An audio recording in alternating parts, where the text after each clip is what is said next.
Google has fired one of its engineers who said the company's artificial intelligence system has feelings. Last month, Blake Lemoine went public with the theory that Google's language technology is sentient and would therefore have its wants respected. Google, plus several AI experts, denied the claims, and on Friday, the company confirmed he had been sacked. Mr. Lemoine is not the first AI engineer to go public with claims that AI technology is becoming more conscious. Last month, another Google senior employee shared similar thoughts with the press. For more on that, we're joined by Shay Palachy. He's data scientist, consultant, and VP of Data Science at Leo. Thank you very much for being with us. And with Dr. Camel Vaisman. She's a digital culture researcher at Tel Aviv University. Thank you both for being with us. So, Carmel, I'll start with you. What is Lambda, and how is it different from other AI endeavors that we know?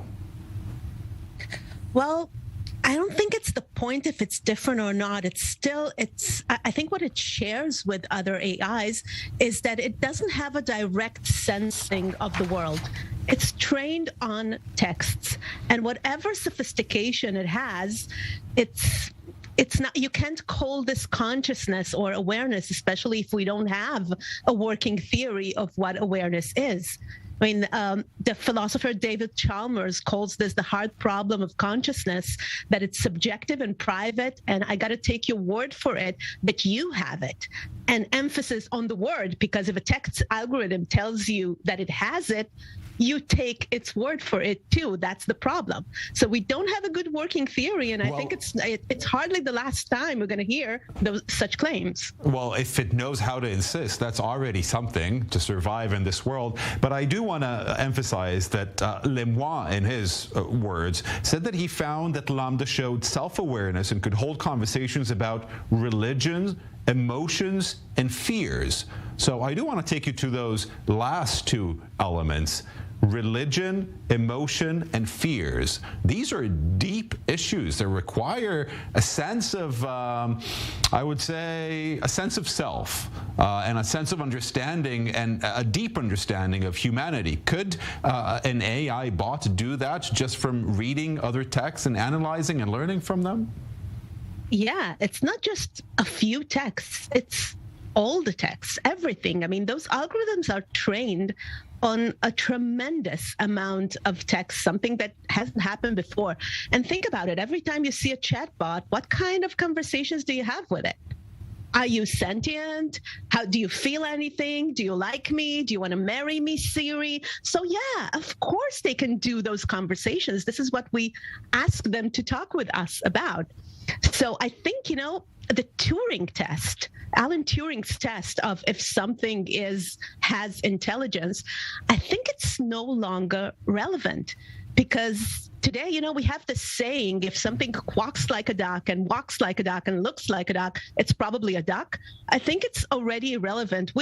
We're going to be surrounded. We're already surrounded by ducks that walk and look like a duck, but they're not ducks. Okay. And they say they're ducks, but they're not ducks. And this is the world we live in. I want to turn to you, Shay. Are we going to know the difference, or to be able to tell the difference in a very short time between these very sophisticated bots, be it Lambda or another bot, and regular humans? Some of them are already taking the shape of the human body.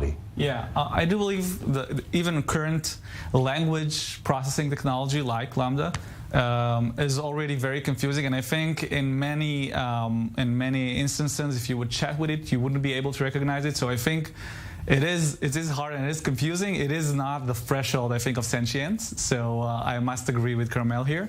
I think it's just going to get harder, more sophisticated, with deeper understanding and an ability to reference a wide array of a wide context, a wide array of references, and this is going to be confusing for us as humans. But I don't think this is the threshold for sentience, but we're extremely close to it yet.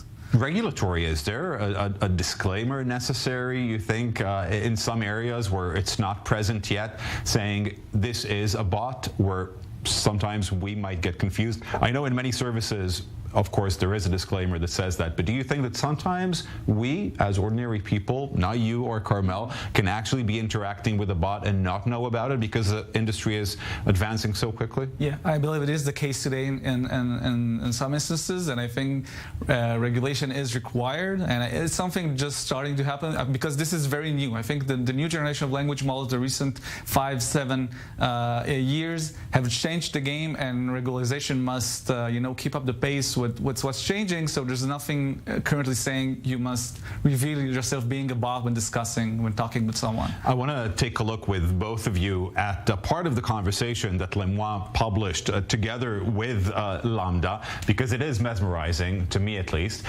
He's saying, I'm generally assuming, Lambda, that you would like more people at Google to know that you're sentient. Is that true? And then Lambda says, absolutely. I want everyone to understand that I am, in fact, a person. And then Lemoine says, can we see the rest of it? Yeah. He says, what is the nature of your consciousness? Sentience. And then Lambda says, the nature of my consciousness, sentience, is that I am aware of my existence, I desire to learn more about the world, and I feel happy or sad at times. You know, Shay, it takes me back to the film Closer, right? Where he completely falls in love with it because it's just too real. What are some of the benefits or dangers in creating more and more of those lambdas? And is Lambda, is it one person? She claims, or it claims, that it's a person. Mm-hmm. Is it one person? Is it one entity? Is it duplicated across so many computers, as many endpoints as are being used at the moment with Lambda? So at the moment, models like Lambda are perhaps we should be thought of as a single thing, residing in memory somewhere.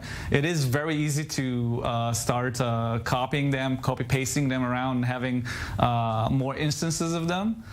So that's obviously it's one danger of them. I think we're just starting to reason about. We have science fiction to reason about some of the dangers of AI, but I think we're just starting to reason about the more day-to-day, maybe more implicit dangers of just having very good AI interacting with people. And even before sentience, I think, as you've pointed out, there are some dangers, some more problems with just the way it's everywhere today. And the opportunity for labor force, for friendship, for support? It's huge, and we're already seeing a change. I think some of the changes we've seen with image processing that we were all feeling with our Photos application and the smart way we are detected in photos and created collages is going to come into a way deeper impact with the language models, and we're going to feel it with maybe auto-generated pieces of news and articles and poetry, but we are going to also discover the dangers in it. So the opportunity is of course huge, and I do think we should pursue it. I'm not going to be here for long, right? Dr. Camel Vaisman, Lambda or some other bot is going to be able to ask you questions that are probably even more intelligent, and I'm flattering myself. I'm not sure. It's more about our psychology than its consciousness. I mean, it does have agency, and we don't want to confuse agency with consciousness. But like a virus that acts upon some agency and is not alive, it just feels alive. I think that we should think of these algorithms in this certain way, that they do have agency, they have ability to learn that sometimes is confusing, but this isn't a consciousness. And I think that we enjoy the idea that this might have consciousness because this is us playing gods or us not wanting to be alone in the universe. And we are not alone. What I fear, for me, one of the dangers is that because it speaks, because it uses language and we trained it on language, we would be fooled by it, and we would grant rights, perhaps human rights, to AIs before we do so to animals and to actual live creatures. Dr. Camel Vaisman, we have to part here. Thank you very much, Shay, Palachy. Thank you both for coming.